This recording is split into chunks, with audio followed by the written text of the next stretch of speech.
warahmatullahi wabarakatuh. Jumpa dengan saya Vina Yunita di acara Secangkir Kopi. Dari kopi lahirnya sebuah inspirasi. Episode kita kali ini akan membahas industri film di tengah pandemi. Bagaimana industri film bisa bertahan.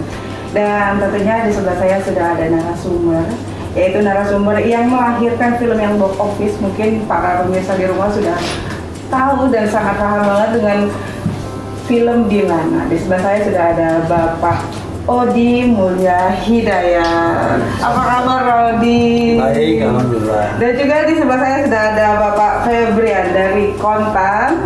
Halo Pak Febrian. Dan satu lagi ya pasti Neko sih. Keluarga sekitar. Keluarga sekitar akan sih. Kalau saya sih numpang ngopi aja. Oke. Pengen dapat ilmu dari Pak Odi. Oke. Bagaimana nih ya Pak kabarnya, sehat di tengah pandemi? Alhamdulillah, walaupun Berkarya terus Pak. walaupun pandemi ya kita tetap harus berkarya. Pantang menyerah. Ya kan? Bagaimana kondisi film saat pandemi ini Pak?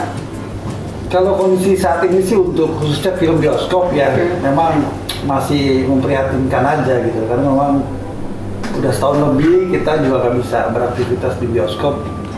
Nah itu yang jadi tantangan setahun ini, mau kemana kita gitu kan. Jadi tetap sempat stuck 4 bulan 5 bulan kita di rumah tanpa bisa berbuat sesuatu, wait and see, karena memang masih nunggu sih bioskop mau kemana gitu. Baik Pak, karena kita secangkir kopi, ini ada kopi dulu Pak. Iya. Boleh. Terus? Iya, kalau untuk di industri film sendiri, apakah memang stop berkarya atau memang tetap berkarya untuk jadi stop nih nanti? Wah, ditunggu-tunggu nih selesai pandemi ini baru bisa keluar, baru bisa rilis. Ya, karena itu karena saya bilang tadi 4 bulan kita, hampir 5 bulan kita stuck karena ketat ya, maksudnya PSBB yang ketat, kita di rumah aja nggak bisa keluar. Jadi 5 bulan kita ngapa-ngapain. Berarti puasa 2 Pak ya? Apa kan? Guru dan artis puasa. Nah itulah maksud saya gitu, maksudnya apa ya, boleh dibilang kita belum tahu mau kemana gitu Pak, setelah COVID ini mau kemana, karena kita mau melakukan, ya pertama syuting aja udah nggak bisa, dilarang, nggak boleh, kalaupun ada tempat-tempat tertentu di luar kita juga sempat ngumpet-ngumpet gitu Pak. Kalau ada pasti ketika COVID kita ada kerjaan tanggung, jadi ya terusin lagi dengan kondisi begitu, dengan keterbatasan gitu loh. Nah setelah itu gimana lagi kan, karena memang apa ya industri ini harus nggak boleh berhenti karena menyangkut hajat hidup orang banyak kan. Saya berapa orang gitu. Kalau ada tuh sebenarnya gue gampang Pak, simpel imun kekuatan dulu ini di masa pandemi adalah syuting. Sebenarnya semakin dia sering syuting semakin sehat. Karena kalau dia nggak syuting di rumahnya justru sakit. Ya makanya itu kan masalahnya, kerjaannya nggak ada, syutingin apa kan itu. Sebenarnya memang masyarakat udah rindu juga Pak sama hasil karya, apalagi kayak nonton Dilan. Kita nonton film juga kan menambah imun ya. Pasti. Terus memang kalau untuk setelah PSBB ini nih, apa udah mulai berkarya atau memang masih stuck? Ya kita udah mulai berkarya dari tahun lalu ya.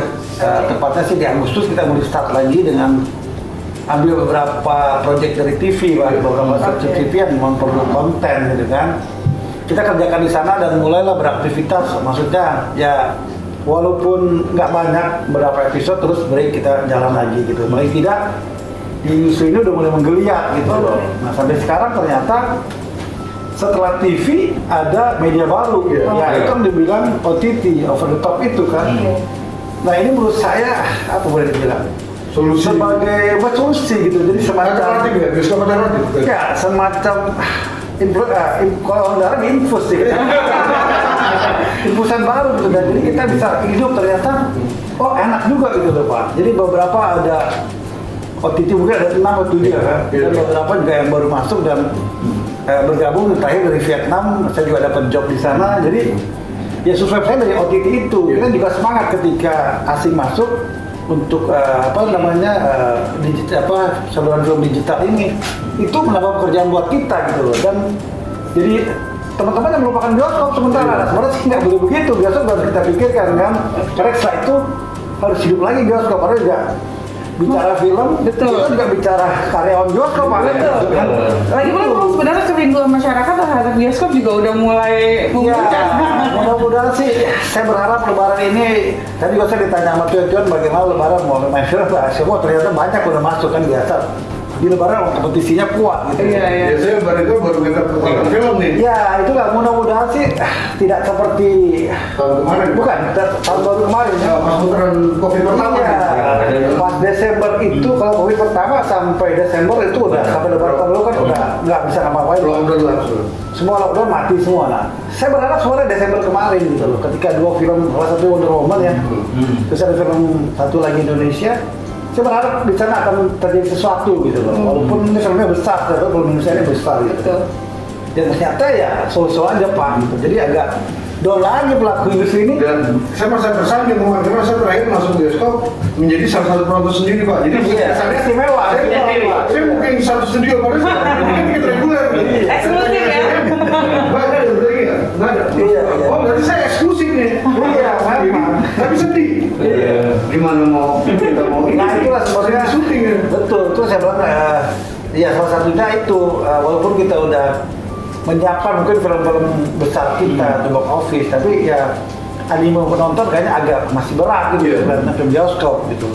Tapi ya teman-teman sih berharap para sinas kita ya khususnya mencoba untuk terus menstimulan, ini jadi stimulus ya kan bahasanya, Iya. gitu kan, untuk memancing lagi penonton ke bioskop. Nah tapi tetap kembali kepada saya ngerinya itu aja, takutnya kita trial and error itu yang ditakutin gitu. Malah orang film jadi gara-gara lagi deh jadi kambing hitam. Iya. Nah, misalnya yang gara-gara film itu menambah Iya, itu kan bisa jadi karena beberapa yang terakhir kan beberapa bintang film nggak sempat kena, nonton kena kan jadi orang takut lagi gitu loh. Dan itu berkaitan pada waktu Lebaran kalau nggak salah. Iya, Wah, itu udah lah. Itu kan digitalisasi juga penting ya, Mas ya. Kayak OTT paling enggak nanti setelah itu. Nah, maka saya bilang karena sekarang apa bioskop lagi kondisi seperti ini, alternatifnya adalah OTT. Oke. OTT ini sebenarnya menguntungkan pemain kalau menurut saya gitu loh. Karena gila, saya baru dapat berapa OTT kerjakan ya. Itu dari pemainnya susah banget gitu loh bos. Susah. Saya kontrak si A, udah kontrak ke sini sekian episode, jadi saya nggak dapat pemain. Kecuali second layar, ya second film ya. Biasa kita dapat kelas A jadi kelas B. Maksudnya, jadi angkanya kan kelas B mungkin turun gitu Pak. Jadi nggak kelas A. Jadi bagian kita negosiasi dengan OTT juga.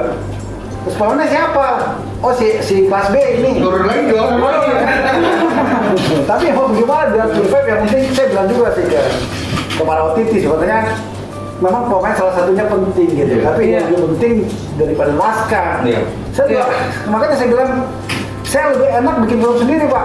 Saya mau pakai bintang siapa, tapi pas karakternya gitu. Bukan karakter topnya aja karena beberapa pemain top dengan skrip yang apa novel yang bagus, ya kan IP-nya bagus, nggak jalan juga. Kenapa kan itu tanda kutip. Jadi kalau menurut saya kelas B pun kalau itu worth it, maksudnya pemainnya bisa. Yes. Ramuannya. Iya. Nah, ramuannya Mata produser bisa beda jalan ya. gitu loh. Nah ini kacamata produser Iya. apa?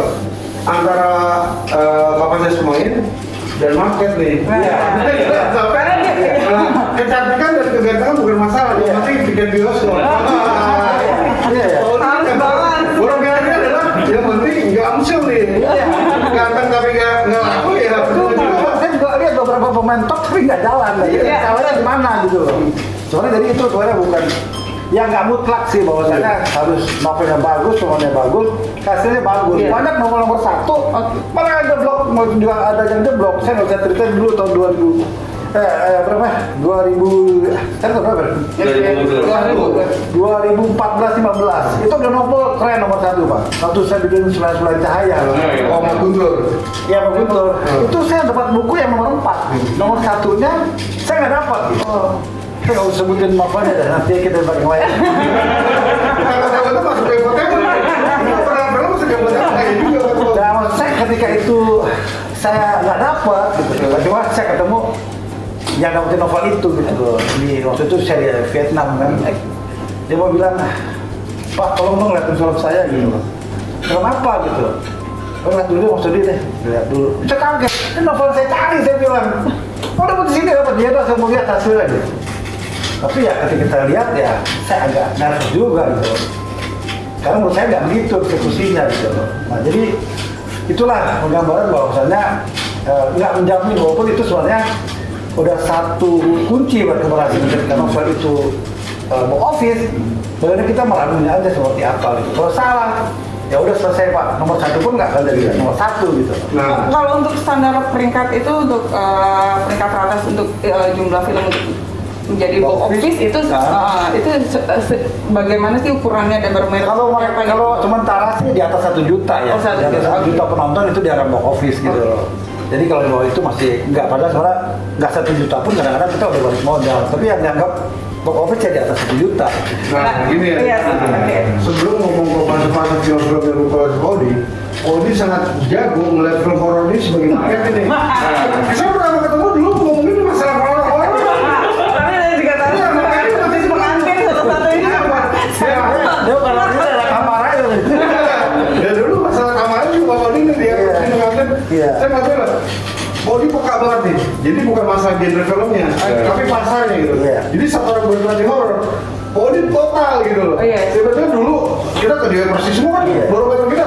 Kalau DP, Jumpai. taruh film horor kamar kan selesai semua. Pusing sama Odi. Anti mainstream. Hati pensi. Aduh, ekstrim. Dia cuma atas sama pasarnya. Ini apa yang juga Diminati masyarakat ya. tetangga sebelah jadi pusing. Kata horor ini biasa ya dulu. Tapi ini menarik sih. Yang pengen saya tahu ini pandangan dari media nih melihat Nah. film ini seperti ini di tengah pandemi seperti Kalau ini apa. nggak ada kepentingan marketing. Sekarang Gimana Pak? Iya, iya. Kalau di ini ya kita lihat sebetulnya ini kan fenomena digitalisasi itu kan juga harus jadi perhatian produser mungkin ya. Karena memang oke lah kalau mungkin nanti sudah main di bioskop. Tapi kan bioskop nanti penontonnya paling 25%. Ya, dibatasi nah. Artinya kan untuk view-nya itu berkurang. Iya. Nah mungkin selain itu nanti tetap harus ada ini untuk OTT ya, Iya. untuk sana. Karena Iya. memang sekarang OTT banyak, artinya daya tawar dari gue nggak mau di sini, lo mahal ini tinggal cari yang lain banyak. Iya. Kayak gitu mungkin. Ke depan mungkin new film ya mungkin begitu dua. Iya. Ya kira-kira gitu sih. Kalau tadi awalnya memang dulu ya sebelum kita ke OTT memang waktu bioskop ada, the first run-nya kita memang harus main di bioskop gitu. Keduanya sebenarnya bukan OTT Pak, TV dulu, free TV. Itu R. Begitu kayak gitu. Saya squad beberapa stasiun TV ya. Boleh sebutin nggak stasiunnya? Inisial. Boleh, Pak. Inisial. Tapi mau tidak, ini kan digital. Jualnya Kebun Jeruk, Senayan gitu kan. Saya kan berusaha itu yang saya coba andalkan. Jadi setelah dari situ ada dulu bukan OTT Pak, zaman saya bikin film itu sebelum OTT ada, kita mainnya di DVD dulu. Iya, DVD. DVD dan Malaysia kita tayang. Dia market untuk Malaysia kayak Astro kita jual kan. Karena itu secondary dulu juga banyak buyersnya datang ke kita ketika kelar bioskop dan TV, buyers dari Malaysia datang untuk beli itu. Dan dia jual lagi di Malaysia gitu. Cuma dulu memang kita masih bodoh juga itu, lebih bodoh juga bareng sana. Borong mana ini kan? Mestinya kita bisa pecah-pecah gitu Pak. Kita borong ternyata lebih rugi. Pertanyaan paling mendasar yang saya menarik banget dari Pak Odi ini. Ini strategi marketing apa yang Pak Odi buat untuk bisa menaikkan film Indonesia lagi? Tapi sebelum dijawab, kita beri dulu sejenak, kita ngopi dulu Pak. Tetap cangkir kopi, dari kopi lahirnya sebuah inspirasi.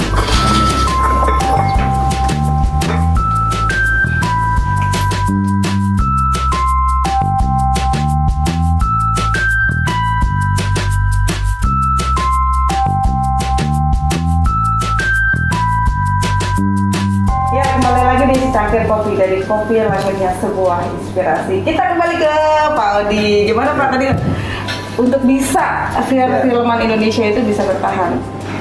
Ini ke marketingnya kali. Marketing tentunya, strategi marketingnya Pak. Ya kalau untuk bioskop sementara sih memang kita masih pakai konsep lama ya. Memang awal kalau bioskop itu promosinya pertama memang pemain, kedua siapa sutradaranya, ya kan bintangnya tadi juga terus penulisnya. Nah itulah bioskop sebenarnya udah saring dari situ. Kedua masalah lokasinya Pak. Lokasi sangat menentukan nih film kelas apa, kelas B, kelas C gitu loh. Jadi itulah yang pilihan-pilihan itu yang harusnya orang tahu. Jadi bikin film tidak membuat gitu. Kalau asal membuat ya bisa aja, cuman jatuhnya mau jadi apa ya, film kelas berapa gitu. Nah, kalau di istilah saya pada bahasanya FTP plus. Iya, Iya. iya. Kita pemain aman itu. Iya. Iya, Pemain memang. aman jadi kasih sejuta umat, katanya itu cuma beda layar aja Pak. Yes. Nah itu yang berpengaruh karena ibaratnya kalau di layar lebar kita diakuisisi juga kan, Iya. di screening dulu, nih cocok untuk hari libur besar nggak ya, Lebaran, tahun baru itu udah ada ini sendiri, paketnya sendiri. Tahun baru ya pokoknya film besar, Lebaran juga film besar tapi religi atau bagaimana gitu. Jadi mereka udah tahu lah Demografinya Pak. demografinya kayak gitu. Cuman yang di samping setelah itu roadshow kita, promosinya itu harus luar biasa gitu. Jadi ya kadang-kadang juga biaya produksi harus sama dengan promosi, kan lebih besar tergantung ketika film itu boom. Kita mau Israel mau kasih booster lagi nggak, artinya akan menambah lagi untuk penonton datang gitu. Nah itu sebagian kecil lah. Atau mendadak sequel gitu ya. Kenapa? Mendadak sequel gitu, tiba-tiba ada keduanya gitu. Enggak juga sih, karena kan kalau untuk sequel awalnya yang pertama Sudah dikonsep, kita ya? kita harus booming dulu bos. Jadi kita juga kalau bikin sequel, kalau awalnya nggak jalan ya sayang, keduanya malah mati, orang nggak akan lihat lagi gitu. Jadi sebenarnya itu sequel kita simpan.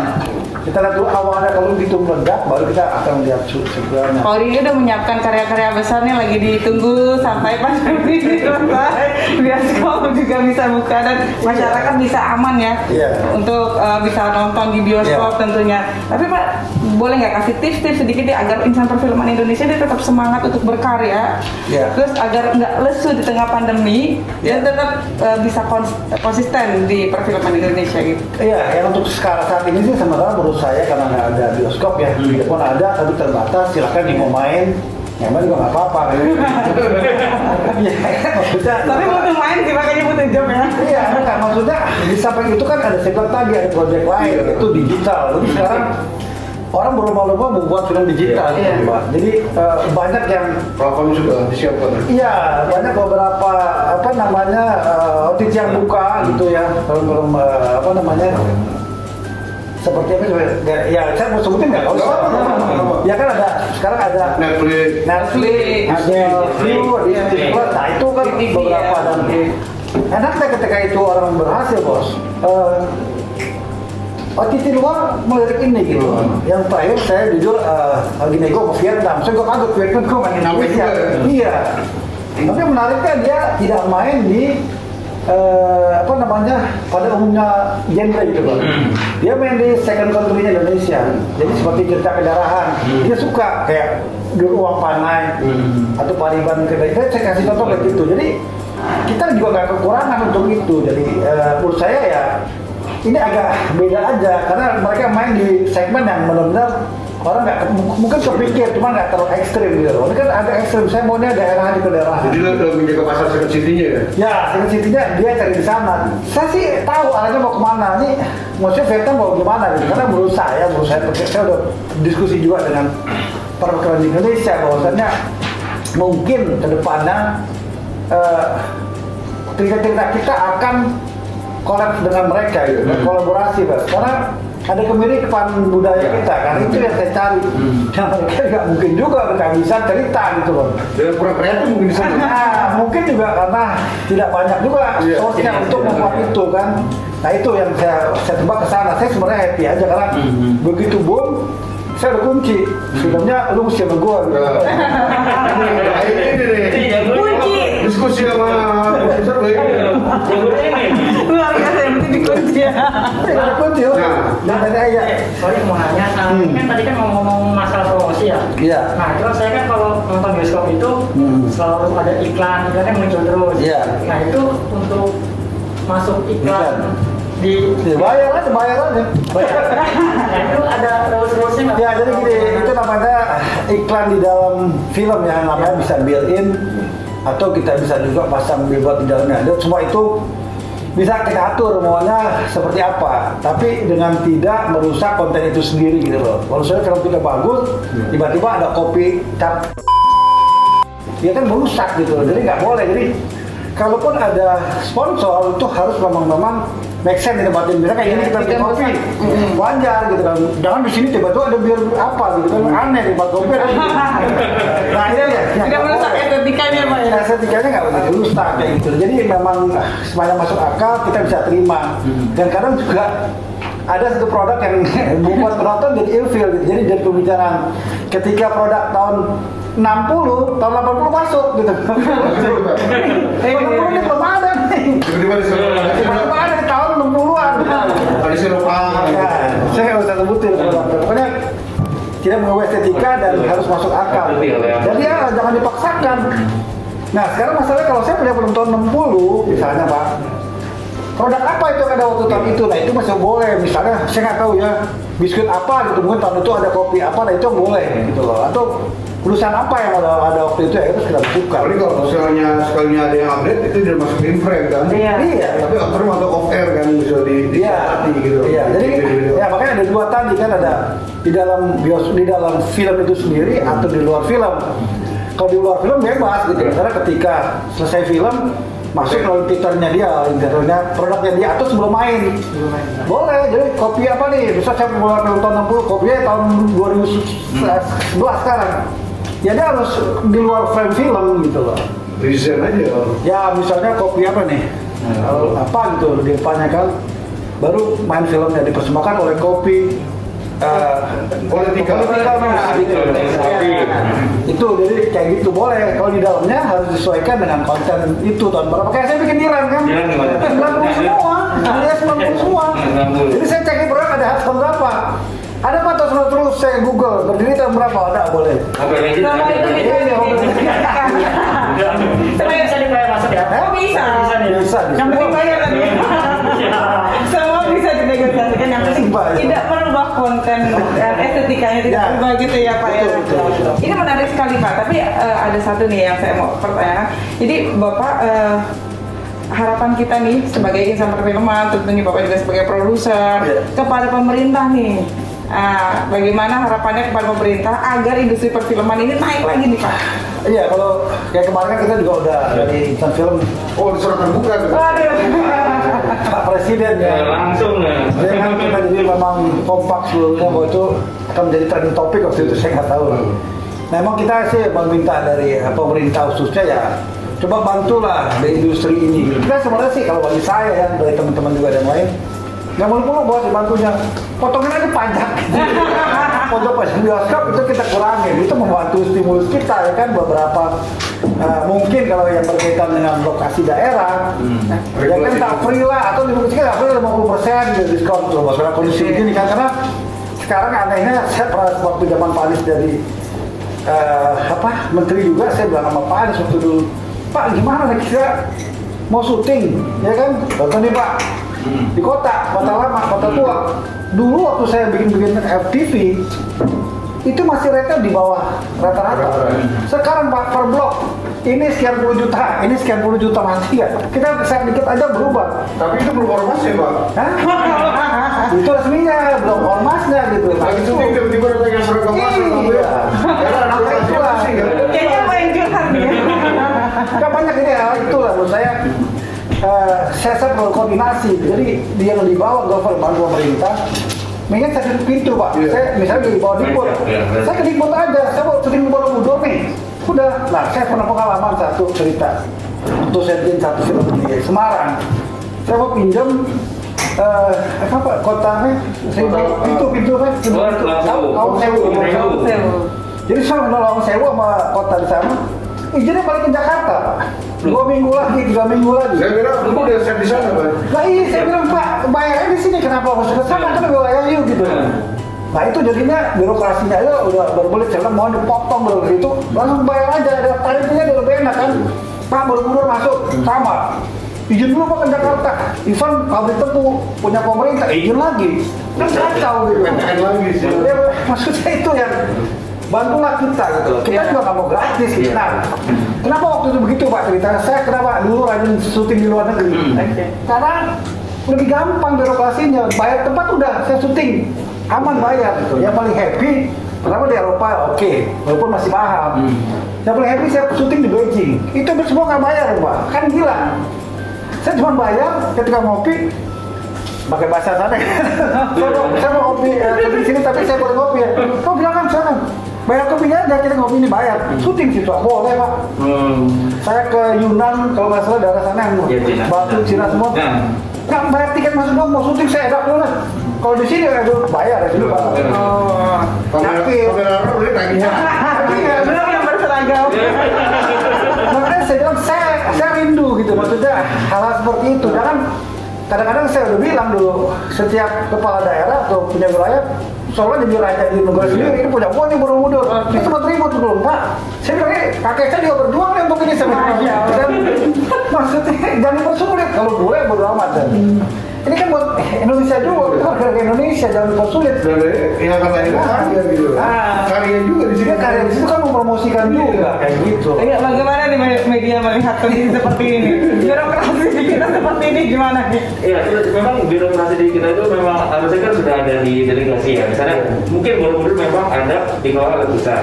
Ya udah kalau udah terlanjur itu ya udah cukup yang bisa aja. Ya.